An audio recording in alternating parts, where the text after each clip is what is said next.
সকলো ৰাইজক আমি হাত চাপৰি অভিযোগ জনাবলৈ জনালোঁ। এই পত্ৰখন সমগ্ৰ যোৰহাট প্ৰাৰ্থী হৈ নাগৰিক সমাজে আগবঢ়াইছে আৰু আপোনালোকে সহযোগিতা কৰাৰ বাবে ধন্যবাদ। চেলেঞ্জ প্ৰদান কৰিব পৰাগজ্যোতি দত্ত ডাঙৰীয়াই। পৰাগজ্যোতি দত্ত ডাঙৰীয়াই এইবাৰ অনুৰোধ জনাইছোঁ এটি ফুলৰ থোপা প্ৰদান কৰিব আমাৰ চৰকাৰ লক্ষ্মী খাৰগুৰীয়া বাইদেৱে। এইবাৰ অনুৰোধ জনাইছোঁ এটি গ্ৰন্থৰ থোপা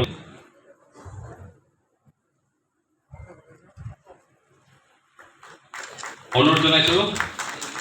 যোৰহাটৰ নাগৰিক সমাজে যি সম্বৰ্ধনা আজি মোক জনালে ছত্তীশগড়ৰ ৰাজ্যপাল হোৱাৰ কাৰণে, তাৰ কাৰণে তেখেতসকলক অশেষ ধন্যবাদ জ্ঞাপন কৰিছোঁ।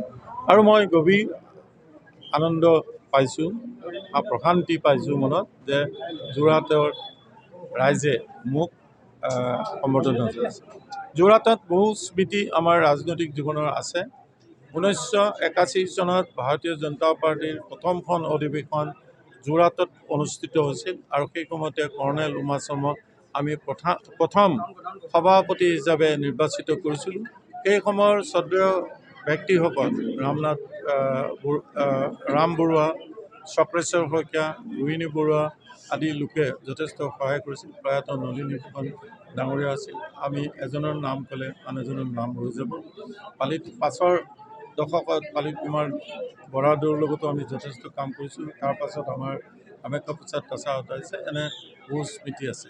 কিন্তু যিহেতু মই আজি সাংবিধানিক পোষ্টত আছোঁ, সেইকাৰণে ৰাজনৈতিক কথা মই নকৈ ছত্তীশগড়ৰ ৰাজ্যপাল হিচাপে অসমৰ লগত এটা সাংস্কৃতিক যোগাযোগ যাতে হয়, তাৰ কাৰণে মই প্ৰচেষ্টা কৰিম। কাৰণ 200 বছৰ আগতে ব্ৰিটিছৰ সময়ত ছত্তীশগড়ৰ পৰা বহু শ্ৰমিক অসমলৈ আহিছিল আৰু অসমত আজি খিলঞ্জীয়া লোকসকলৰ লগত মিলি তেওঁলোকে অসমৰ যি সমাজ জীৱনত সকলো প্ৰকাৰৰ সহায় কৰি আছে, অৰ্থনৈতিকভাৱে সহায় কৰি আছে আৰু সাংস্কৃতিক যি এনাজৰী আছে সেই এনাজৰীত তেওঁলোক বান্ধোন খাই আছে।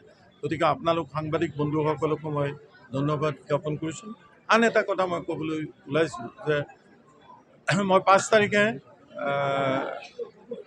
ছত্তীশগড়ত এটা বাতৰি পঢ়িলোঁ দৈনিক অসমত। জিতেন্দ্ৰ কুমাৰ চৌধুৰীয়ে লিখিছিলে, মৰিয়নিৰ ছোৱালী এজনীয়ে চয়নিকা দাসে ট্ৰেইনিং দি প্ৰায় 3,500 গৰাকী মহিলাক স্বাৱলম্বী হোৱাত সহায় কৰিছে।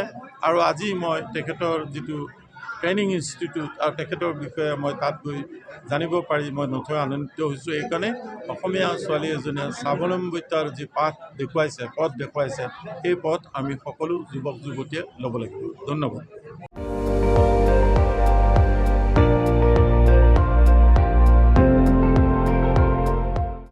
আপুনি চাই আছে ND24, সৰ্বশ্ৰেষ্ঠ নহয় সৰ্বোত্তমৰ দৌৰ।